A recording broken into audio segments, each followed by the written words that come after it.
Pumasa na sa ikalawang pagbasa sa Kamara ang isang panukalang layong may sakatuparan ng digital payments sa lahat ng government transactions sa bansa.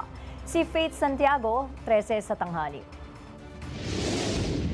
Sa layuning matugunan ng pang-araw-araw na suliranin ng mga pamilyang Pilipino hinggil sa delays, mahabang pila at cash-only na sistema na nagpapahirap sa mga basic na transaksyon, nilikha ang House Bill No. 8468 o kilala rin bilang E-Bayad Act. Kamakailan lang ay inaprubahan na sa ikalawang pagbasa sa Kamara ang panukala na humihikayat sa government offices na i-shift ang mga payment at collection sa kanilang digital channels. Giit ni House Majority Leader at Ilocos Norte 1st District Representative Sandro Marcos, hindi dapat nauubos ang oras ng mga mamamayan sa pagpila at pabalik-balik ng mga transaksyon.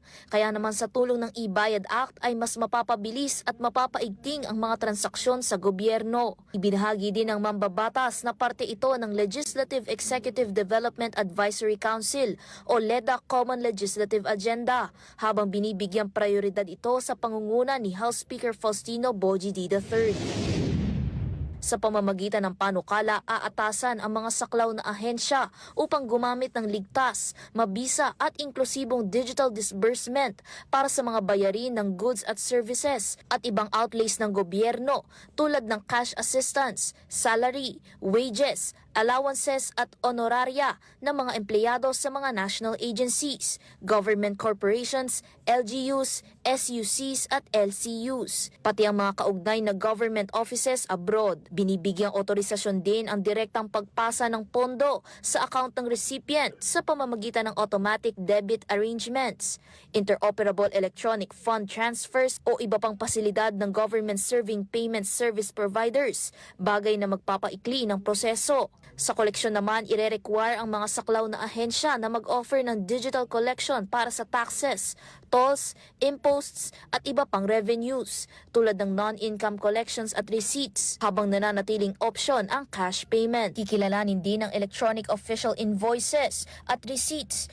bilang valid proof of payment subject sa existing accounting, audit at tax rules. Upang mapanatili ang disiplinado at consistent na procurement sa gobyerno, isang steering committee na pangungunahan ng Bangko Sentral ng Pilipinas ang itatatag upang magbigay gabay sa implementasyon, magsulong ng cost efficiency at transparency. Ang mahuhuling lalabag sa panukala at sa mga implementing rules at direktiba ng BSP ay maaaring magmulta ng mula 200,000 pesos hanggang 2 milyon pesos. Gayon din ang pagkakakulong ng 2 hanggang 10 taon o parehas.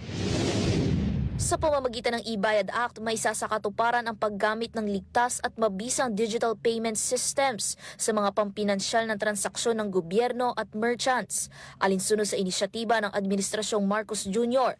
tungo sa mas pinadali na business, financial inclusion at technological innovation sa serbisyong pampubliko. Para sa totoong balita sa Bagong Pilipinas, Faith Santiago, 13 sa tanghali ng Congress TV.